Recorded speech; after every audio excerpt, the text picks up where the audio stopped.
Hello everyone, நான் உங்கள் Vijay Gautham. So இன்றைக்கான டாபிக் எதை பற்றி அப்படின்னு சொல்லி பார்த்தீங்கன்னா, இந்த வீடியோவுக்கு கேப்ஷன் என்ன வைக்கலாம்னு சொல்லிட்டு பெரிய கன்ஃபியூஷன். மக்களின் குரலை கேட்கும் மக்களின் முதல்வர் அப்படின்னு சொல்லி கேப்ஷன் வைக்கலாமா, இல்லை ஏழை எளிய மக்களின் அவதாரம் அப்படின்னு சொல்லி கேப்ஷன் வைக்கலாமா அப்படின்னு சொல்லி பெரிய கன்ஃபியூஷன். ஸோ என்ன அப்படின்னு சொல்லி பார்த்தீங்கன்னா, மக்களோட குரலை கூர்ந்து கவனிக்கக்கூடிய ஒரு சிஎம்ஐ இந்தியன் பொலிட்டிக்கல் ஹிஸ்ட்ரியில் இதுதான் ஃபர்ஸ்ட் டைம் அப்படின்னு சொல்லிட்டு டைம்ஸ் ஆஃப் இந்தியாவில் சொல்லியிருக்காங்க. அப்படி என்ன எல்லாம் சேஞ்ச் பண்ணிட்டாங்க அப்படின்னு சொல்லி இந்த வீடியோ கடைசி வரைக்கும் பாருங்கள்.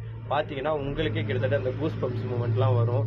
ஸோ என்ன அப்படின்னு சொல்லி பார்த்தீங்கன்னா, விஜய் அண்ணாவை மீட் பண்ணுறதுக்கு, அதாவது நம்ம தமிழ்நாட்டு சிஎம்ஐ மீட் பண்ணுறதுக்கு பெரிய பெரிய நிறுவனம் டாட்டா, ஸோ இந்த மாதிரி ஹுண்டாய், இந்த மாதிரி நிறைய கம்பெனிஸ்லேருந்து அவங்களோட சிஇஓஸ், அவங்களோட ஓனர்ஸ் நம்ம விஜய் அண்ணாவை மீட் பண்ணி, ஸோ அந்த ஒரு ப்ரொடக்ஷன், அப்புறம் வேலை வாய்ப்பு, அப்புறம் இந்த மாதிரி விஷயத்தெல்லாம் அனலைஸ் பண்ணுறதுக்காக நம்ம சிஎம்ஐ மீட் பண்ணிட்டு போயிருக்காங்க. அப்போ ஒரு ரெண்டு இமேஜஸில் பார்த்தீங்கன்னா, சிஎம் நம்ம விஜய் அண்ணா ஒயிட் டவல் போட்டு உட்காந்துருக்கிற மாதிரி, அவரோட சேர்ல அந்த ஒயிட் டவல் போட்டுட்டு இருக்கிற மாதிரி ஒரு இமேஜஸ் ஷேர் பண்ணியிருந்தாங்க. அப்போ ஒருத்தரோட கோரிக்கை என்ன அப்படின்னு சொல்லி பார்த்தீங்கன்னா, விஜய் அண்ணா இந்த டைம்ல நீங்க அந்த ஒயிட் டவலோட இம்பார்ட்டன்ஸை அந்த ஒயிட் டவல் கலாச்சாரத்தை எடுத்துருங்க. ஏன்னா விஐபின்னு நமக்கு தெரியும், ஆல்ரெடி நீங்கள்லாம் விஐபி அப்படின்னு தெரியும். பட் அந்த விஐபி இருக்கிற எல்லா இடத்துலையுமே அந்த ஒயிட் டவல் போடுற அந்த கலாச்சாரத்தை எடுத்துருங்க. So normal seeds it's better இல்லைனா, ஸோ அதனால் அந்த ஒயிட் டவல் கலாச்சாரத்தை நீங்கள் எடுத்துட்டிங்கன்னா மற்றவங்க எல்லாருமே ஃபாலோ பண்ணுவாங்க. அதனால் நீங்கள் அந்த கலாச்சாரத்தை எடுத்துருங்க அப்படின்னு சொன்ன அந்த ட்விட் ஒரு 1 o'clock சொல்லியிருக்காங்க.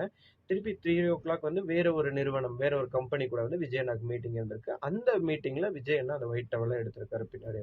கிட்டத்தட்ட இந்த ட்விட்டுக்கும் விஜய் அண்ணா அந்த இது எடுத்ததுக்கும் கிட்டத்தட்ட 1.5 hours டைம் கூட இல்லை.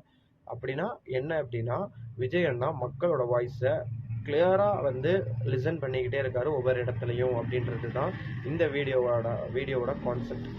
அவங்க சொல்லி ஒரு 1.5 மணி நேரத்தில் விஜய் அண்ணா எடுத்தோன்னே அவங்க திருப்பி அந்த போஸ்ட் போட்ட உடனே அவங்க இன்னொரு ட்வீட் போடுறாங்க. இன்னொரு ட்வீட்டில் என்னன்னு பார்த்தீங்கன்னா, தேங்க்யூ ஸோ மச் விஜய் அண்ணா, நானும் எத்தனை தலைவர்கிட்ட இதை சொல்லியிருக்கேன், பட் அவங்களாம் ஃபாலோ பண்ணது கிடையாது. நான் சொல்லி கிட்டத்தட்ட 1.5 hours நீங்கள் அந்த கலாச்சாரத்தை ரிமூவ் பண்ணியிருக்கீங்க. இதை பார்த்து மற்ற எல்லா சிஎம்ஸும் அவங்கவுங்க கண்ட்ரியில் இருக்கிற அந்த ஒயிட் டவல் கலாச்சாரத்தை எடுப்பாங்கன்னு நான் நம்புகிறேன். தேங்க்ஸ் அ லாட் விஜய் அண்ணா அப்படின்னு சொல்லி போட்டிருக்காங்க. ஸோ இது இருக்கலே பெரிய அச்சீவ்மெண்ட் ஃபார் அவர் சிஎம். இந்த ஒரு கலாச்சாரங்கள் சில அந்த அந்த தேவையில்லாத கலாச்சாரங்கள்லாம் மாத்துறது விஜய் அண்ணா அந்த ஸ்டெப் எடுத்தது ரொம்ப ரொம்ப சந்தோஷம். நன்றி, வணக்கம்.